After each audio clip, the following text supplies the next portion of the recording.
नमस्कार दोस्तों। पिछली कक्षा में हमने भारत की स्थिति और विस्तार के बारे में पढ़ा था। ठीक है, मैं उम्मीद करता हूं कि आपने वह वीडियो तो देख ली होगी। आज जो हम पढ़ेंगे, अगला टॉपिक पढ़ेंगे। आज जो टॉपिक का नाम होगा, मैं टॉपिक का नाम लिख देता हूं, भारत की भूगर्भिक संरचना।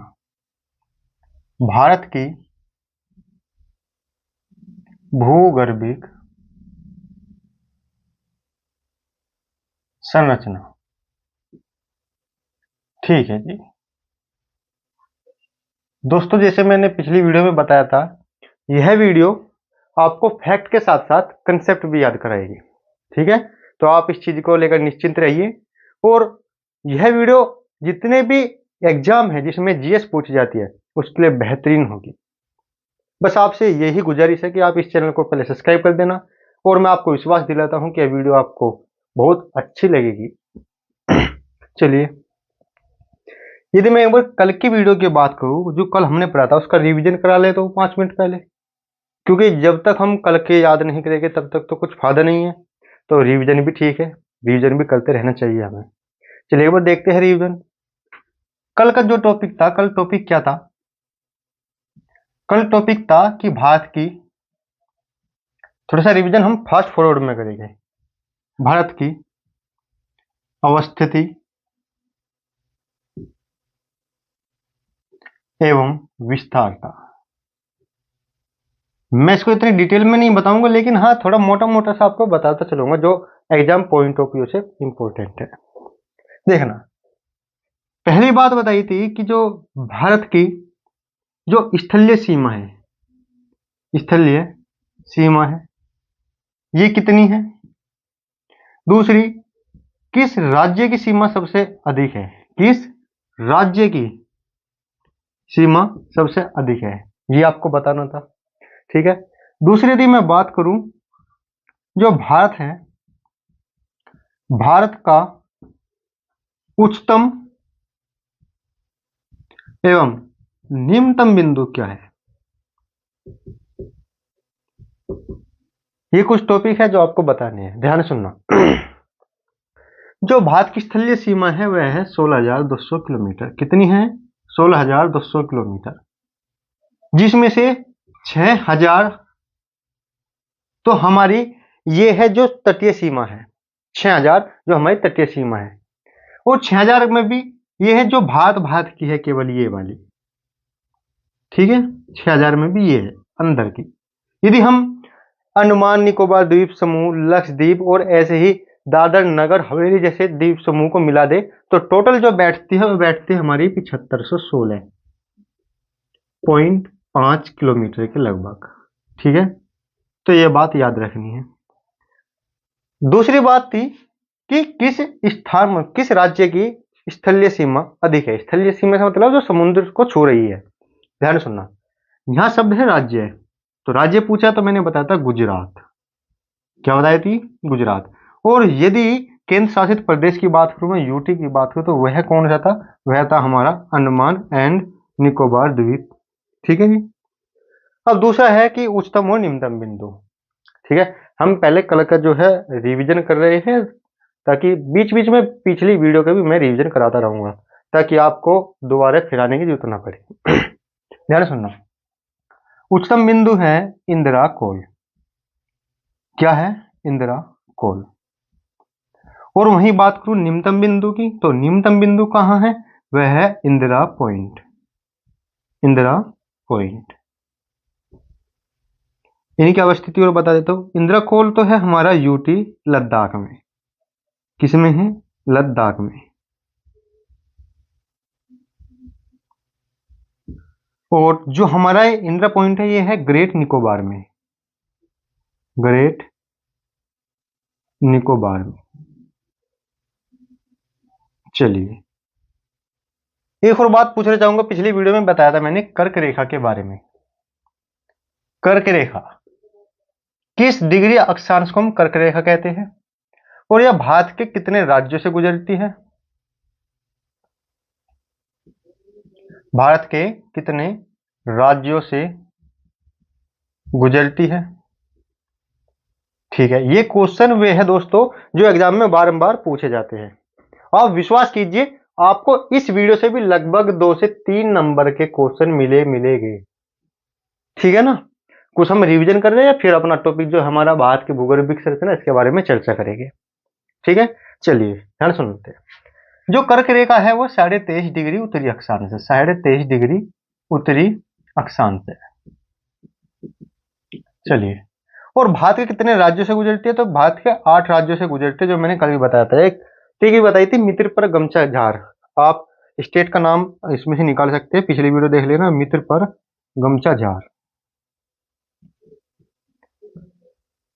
मैं से मिजोरम, तैसे त्रिपुरा, पैसे पश्चिम बंगाल, वैसे राजस्थान, यहां भी लगा सकते हो। गे से गुजरात, में से मध्य प्रदेश, 6 से छत्तीसगढ़, जैसे झारखंड। ठीक है, ये हमारे 8 राज्य हो गए। गिन लीजिए, 1 2 3 4 5 6 7 8। ठीक है जी, ये हमारी कर्क रेखा थी। दूसरी बात, पिछली वीडियो में ही मैंने आपको बताई थी, जो हमारी मानक समय रेखा है वह है 82.5 डिग्री मानक समय रेखा। और यह कितने राज्यों से होकर गुजरती है? तो यह गुजरती है 5 राज्यों से होकर गुजरती है मानक समय रेखा। कौन कौन से राज्य है? तो उत्तर प्रदेश से शुरू करेंगे। उत्तर प्रदेश, मध्य प्रदेश, छत्तीसगढ़, ओडिशा और आंध्र प्रदेश, इन राज्यों से होकर यह गुजरते हैं। चलिए, अभी तक हमने पिछली वीडियो का ही कार्य शुरू करा था, रिवीजन कर लिया। आप, मैं उम्मीद करता हूँ कि आपको रिवीजन में बहुत अच्छा लगा होगा। तो अब हम अपने इस टॉपिक को शुरुआत करते हैं। जैसे कि मैंने आपको पहले ही बताया था, हम प्रत्येक सब्जेक्ट के 30 टॉपिक ले गए जो एग्जाम पॉइंट ऑफ व्यू से इंपॉर्टेंट है। जैसे ही वे 30 टॉपिक कंप्लीट हो गए, फिर आप एक बार एग्जाम में मतलब कि टेस्ट लगाकर देख लेना। गारंटी दे रहा हूं कि आपके 100 तो देखो डिटोल वाले भी नहीं देते, 99.9% इन 30 वीडियो से ही क्वेश्चन फंसेंगे। क्योंकि देखो, एग्जाम में क्या है, कंसेप्ट प्लस फैक्ट, जिसको हम स्टैटिक जीके भी कहते हैं। ठीक है ना, मैं उनको फैक्ट कहता हूँ, वैसे स्टैटिक जीके भी कहते हैं लोग बाग उनको, कोई दिक्कत नहीं। अब ये जो स्टैटिक जीके का पोर्शन है, इसमें मैंने यही तो स्टैटिक जीके था जो मैंने आपको रिविजन करवा दिया। ठीक है, आप बस इस चैनल से यदि जुड़ गए हो तो आप बहुत अच्छी जगह आ गए हो, आपको कहीं और जाने की जरूरत नहीं पड़ेगी। अब आपका जो जिम्मेदारी है मेरे पास है, आप बेफिक्र रहिए। चलिए, अब हम देखते हैं भारत की स्थिति एवं विस्तार। ये कैमरे में कुछ लाइट की वजह से प्रॉब्लम होती है, क्योंकि फ्रेम रेट कुछ ऐसी ही है। ध्यान सुनना, भारत की जो हम भूगर्भिक संरचना की बात करें तो हम इसको भारत को 3 भागों में बांट देंगे। कितने भागों में? 3 भागों में। भारत की भूगर्भिक संरचना को हम 3 भागों में बांट देंगे, यानी कि 3 भागों में विभक्त कर देंगे। वे 3 भाग कौन कौन से होंगे? तो देखते हैं। पहला होगा उत्तर का पहाड़ वाला मैदान, उत्तर का पहाड़ या उत्तर कुछ भी कह सकते हैं। ठीक है जी, या फिर उत्तर का पर्वतीय क्षेत्र, उत्तर का पर्वतीय क्षेत्र। ठीक है, दूसरे देखेंगे हम उत्तर का मैदान, उत्तर का मैदान। इसके बाद जहां से सर्वाधिक क्वेश्चन बनते हैं वह है हमारा भारतीय प्रायद्वीप, भारतीय प्रायद्वीप। ठीक है दोस्तों, हमको ये सब पढ़ना है, लेकिन जो क्वेश्चन अधिकांश बनते हैं वे बनते हैं भारतीय प्रायद्वीप से। एक बार मैं इसको ठीक करने की कोशिश करता हूँ, 2 मिनट रुकना।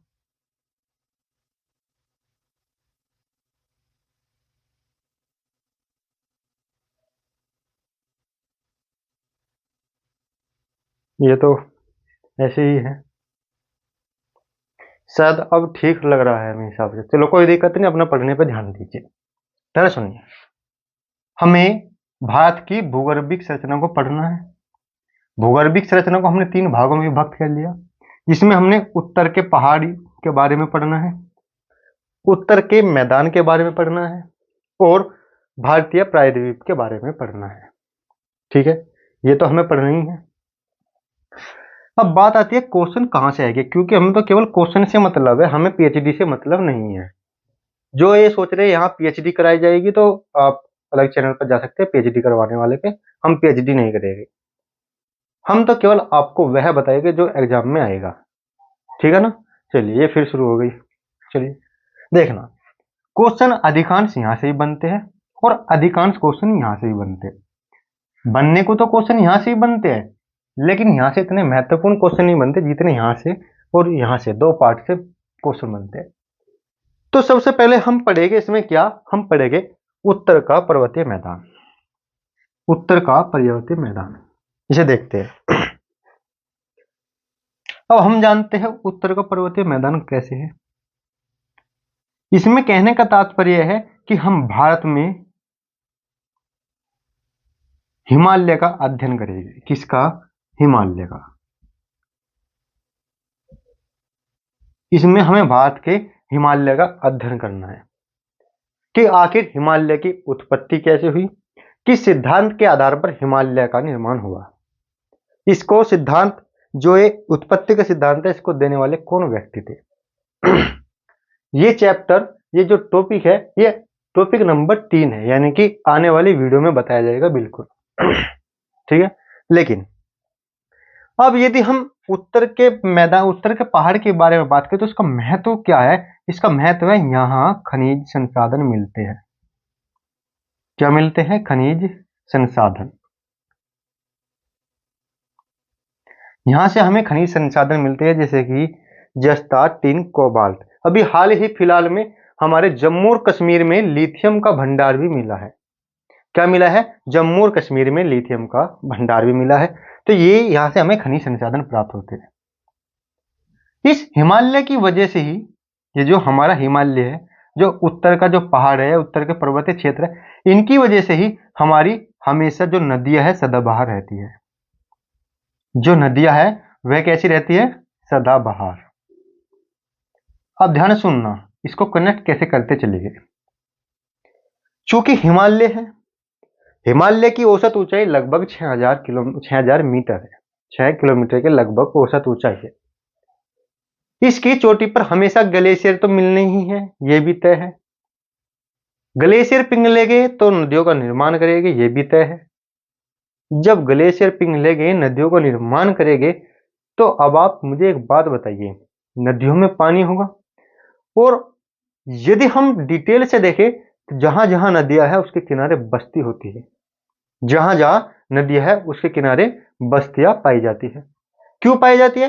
क्योंकि बस्तियां प्राचीन काल से ही नदी को किनारे अपने खेतों से फसल उत्पादन करती थी। क्या करती थी? खेतों से फसलों का उत्पादन करती थी। उनको पानी नदियों से मुहैया कराया दिया जाता था। इसी कारण आज भी जितने आप महानगर देखोगे वे ज्यादातर नदियों के किनारे ही है। ठीक है, परंपरा चली आ रही है। चलिए, तो हम इसमें कुछ महत्वपूर्ण बात बता चुके हैं। दूसरी बात, यदि मैं पहाड़ों में ही बात करूं तो हम यहाँ से क्या, खनिज संसाधनों में हम यहाँ औषधि भी प्राप्त कर सकते हैं। क्या? औषधि। अब आप देख सकते हैं जैसे कि जितनी ये औषधि वाली जो कंपनियां हैं वे हमेशा पहाड़ों पर ही क्यों है, जैसे कि पतंजलि हुई, वैद्यनाथ की हुई, ये सब पहाड़ी क्षेत्रों पर क्यों है? क्योंकि यहाँ औषधि बहुत आसानी से प्राप्त होती है। चलिए, ये अब आप ये मत मानिएगा ना सर आपने तो थोड़ा से ही बताया है, ये अलग ही टॉपिक है जो कि टॉपिक में ही सेम है, लेकिन क्योंकि हम भूगर्भिक संरचना पढ़े तो थोड़ा सा इनका हमने इंट्रो टाइप ले लिया। अब पढ़ते हैं हम उत्तर का मैदान। क्या पढ़ते हैं? उत्तर का मैदान। उत्तर का मैदान कैसे बना है? उत्तर का मैदान बना है नदियों द्वारा लाए गए विक्षेपों से। नदियों द्वारा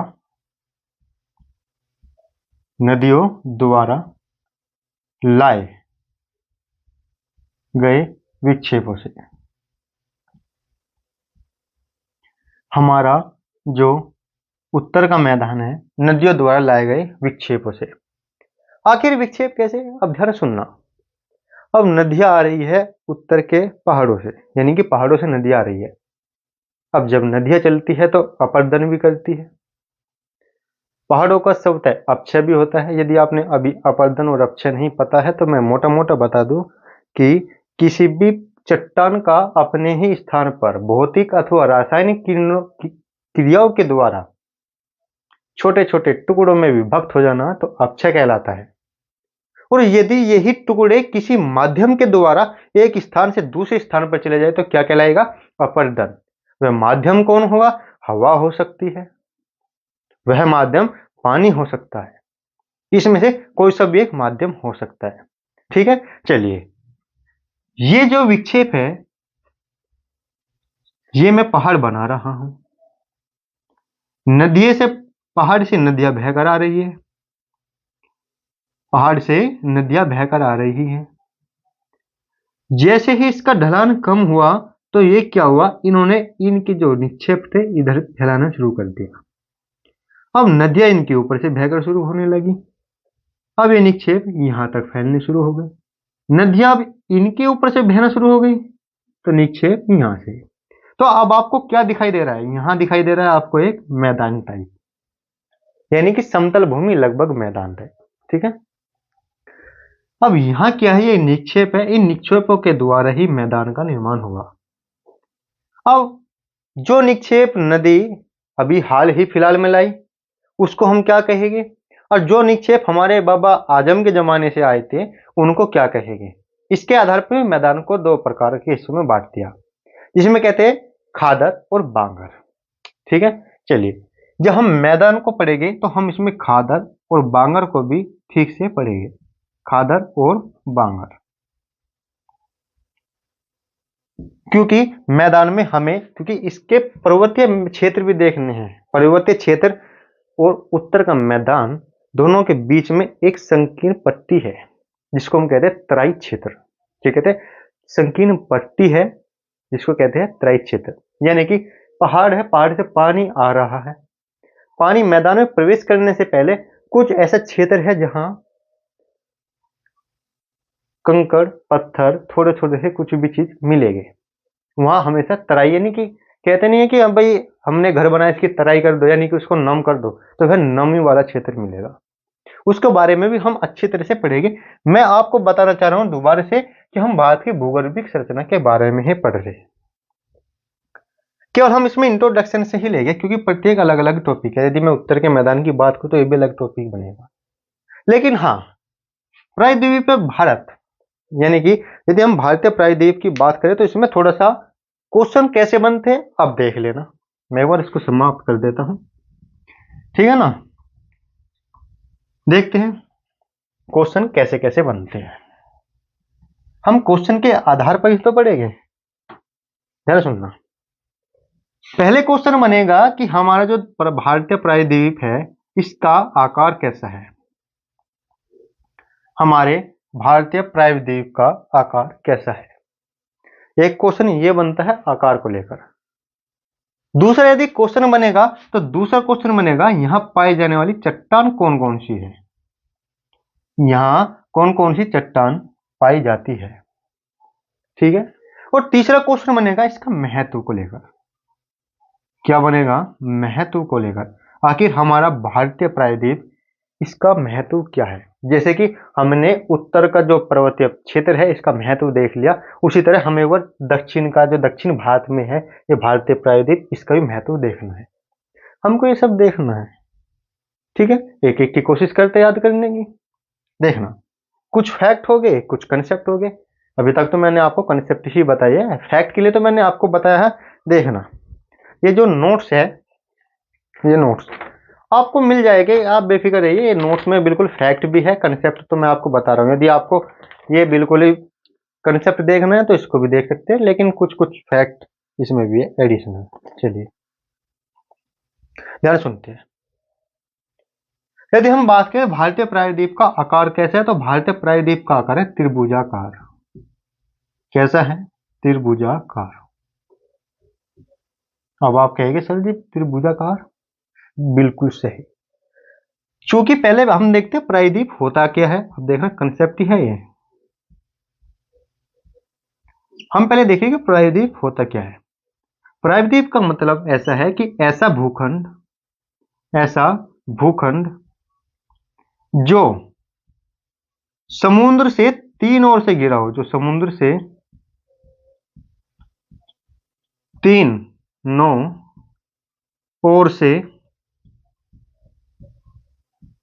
घिरा हो।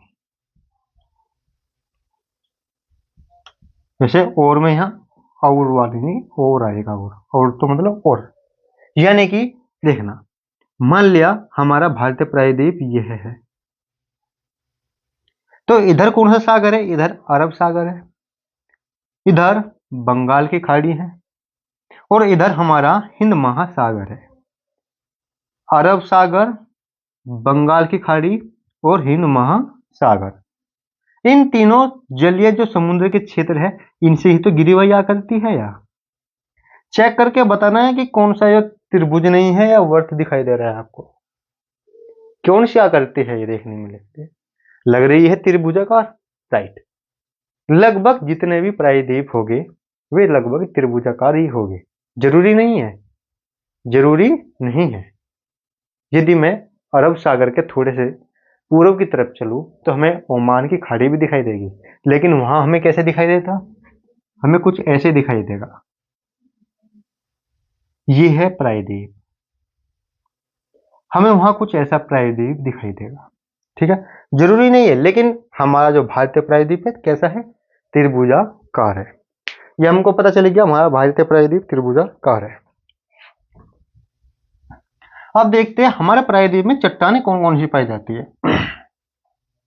चट्टानें, तो चट्टानों के क्रम पर भी क्वेश्चन बनता है कि धारवाड़ क्रम की चट्टानें क्या है, या कुडप्पा क्रम की चट्टानें क्या है, विंध्यन क्रम की चट्टानें क्या है, अथवा इनके बनने के क्रम के अनुसार इनको सुव्यवस्थित कीजिए। ऐसे ऐसे क्वेश्चन भी बनते हैं, ध्यान सुनिए। यदि मैं चट्टान की बात करूं तो चट्टान में पहले आते हैं हमारी आर्कियन चट्टान। क्या आती है? आर्कियन चट्टान हमारी पहली आती है, आर्कियन चट्टान। इसमें भी क्वेश्चन बनते हैं कि आखिर आर्कियन चट्टान में जीवाश्म पाए जाते हैं अथवा नहीं। ऐसे क्वेश्चन भी बनते हैं कि निम्नलिखित में से किस चट्टान में जीवाश्म पाए जाते हैं अथवा नहीं, निम्नलिखित में से कौन सी चट्टान परतदार है अथवा नहीं, इनको छाटिए। क्वेश्चन मैंने आपको एक और बताया था कि निम्नलिखित को सुव्यवस्थित क्रम में लगाइए। चलिए अब देखते हैं इनको थोड़ा सा पोस्टमार्टम। यदि मैं आर्कियन क्रम की जो चट्टानें हैं तो इनकी बात करूं तो पहले तो सबसे प्राचीन चट्टान है। ये कैसी है? सबसे प्राचीन चट्टान है। प्राचीन चट्टान होने के साथ साथ यह प्राथमिक चट्टान भी है। कैसी है? प्राचीन प्लस प्राथमिक, प्राचीन प्लस प्राथमिक ये चट्टान है। प्राथमिक से तात्पर्य मेरा यह है कि इससे पहले कोई चट्टान नहीं थी, अब चट्टानों का क्रम इसी से ही शुरुआत हुई। ठीक है, देखना सुनना, ये आर्कियन क्रम की चट्टानें हैं, प्राचीन चट्टानें हैं और प्राथमिक चट्टानें हैं। यानी कि जब पृथ्वी का निर्माण हुआ और चट्टानों के निर्माण के साथ चट्टानों का निर्माण शुरू हुआ तो उसमें पहले आर्कियन क्रम की चट्टानें बनी। अब आर्कियन क्रम के बाद आते हमारे धारवाड़।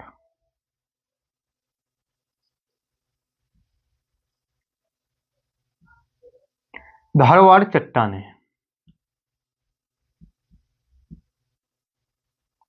ठीक है जी। धारवाड़ चट्टानें, धारवाड़ चट्टानें कैसे बनी?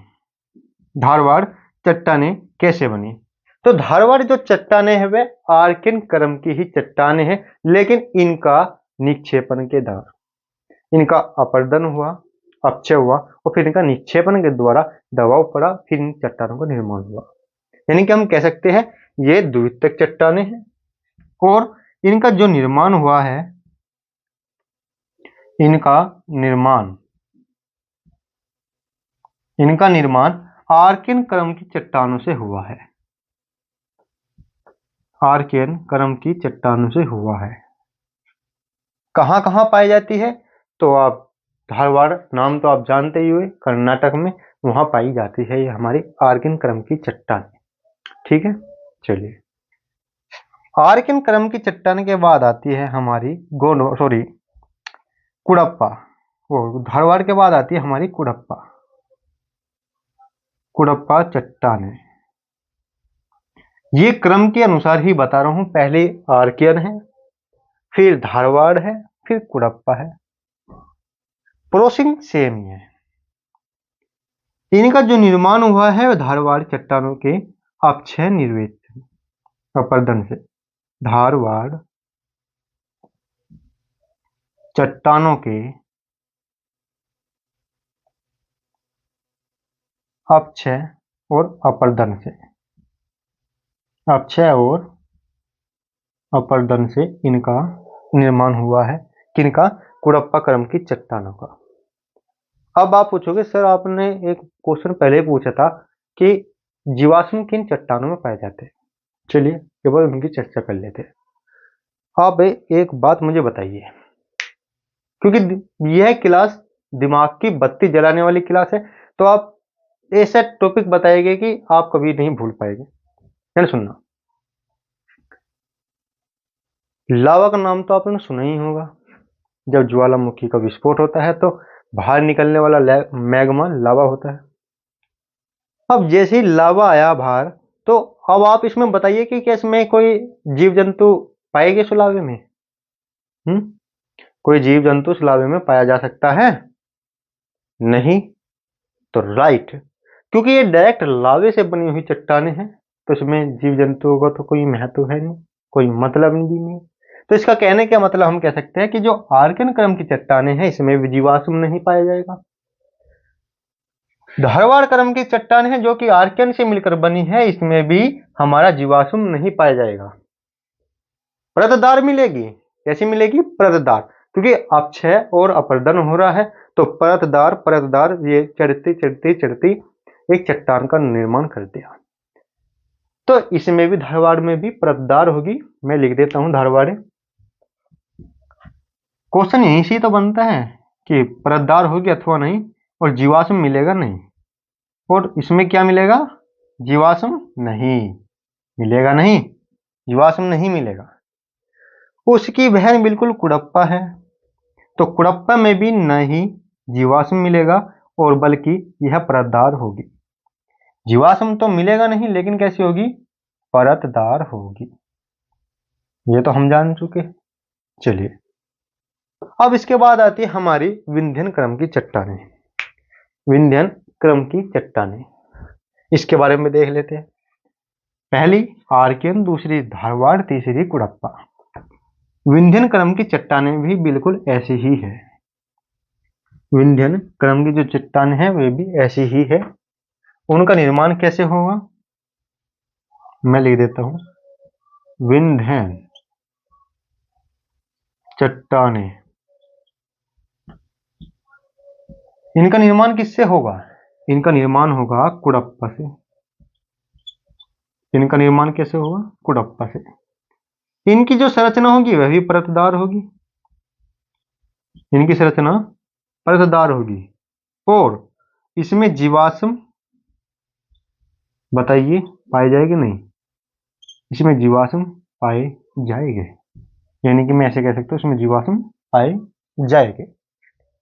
इसके बाद बात करते हैं हमारी गोंडवाना क्रम की चट्टानें। गोंडवाना चट्टानें देखना, यह हमारी लगभग इंपोर्टेंट चट्टानें हैं। गोंडवाना चट्टाने पे ही अब आपको थोड़ा फोकस करके पढ़ना है। क्यों मैं ऐसा कैसे कह रहा हूं? ध्यान सुनना। जो हमारा जो प्रायद्वीपीय भारत है, जो हमारा प्रायद्वीपीय भारत है, इसकी ये जो प्रायद्वीपीय भारत है हमारा, देखता हूं दिखता रहा होगा। जो हमारा प्रायद्वीपीय भारत है, मैं इसे यहां से हटा के ऊपर बना देता हूं।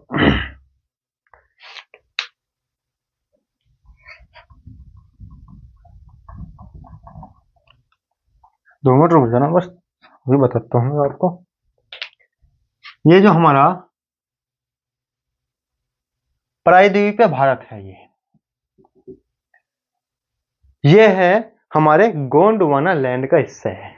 यदि मैं बात करूं जो हमारा प्रायद्वीपीय भारत है ये किसका हिस्सा है? गोंडवाना लैंड का।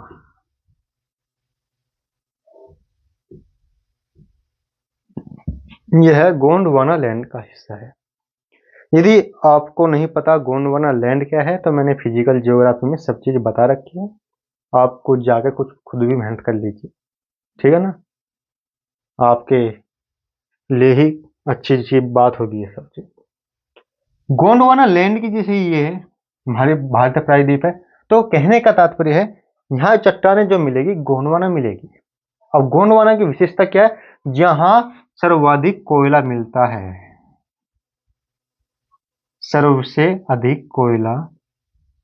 सर्वाधिक अधिक कोयला प्राप्त होता है। यदि भारत की जरूरत के हिसाब से बात करें तो भारत का लगभग 98%, कितना? 98%, 98% भारतीय जो कोयला है यहीं से प्राप्त होता है, गोंडवाना लैंड से। अब आप एक बात बताइए, क्या आप लोहे से कोयला बना सकते हो? नहीं ना, थोड़ा सा सामान्य विज्ञान की जरूरत है। लोहे से आप कोयला नहीं बना सकते। कोयला किन से बनता है? जीवाश्मों से, चाहे वे मृत जीव हो अथवा पेड़ पौधे हो, कुछ भी। यदि ये दबकर रह जाए पृथ्वी के अंदर तो एक इनके अंदर क्रिया उत्पन्न होती है उच्च दाब पर। किस पर? उच्च दाब पर। उच्च दाब होगा, तापमान बढ़ेगा, तो जिस कारण ये कोयले में परिवर्तित हो जाते हैं। तो कहने का तात्पर्य मेरा ये है कि गोंडवाना क्रम की चट्टानों में जीवाश्म पाए जाते हैं। क्या पाए जाते हैं? जीवाश्म पाए जाते हैं। चलिए गोंडवाना क्रम की चट्टानें भी पढ़ ली। इसके बाद आता है हमारा छठे क्रम की चट्टान, जिसको कहते हैं दक्कन ट्रैप। क्या कहते हैं हम? दक्कन ट्रैप।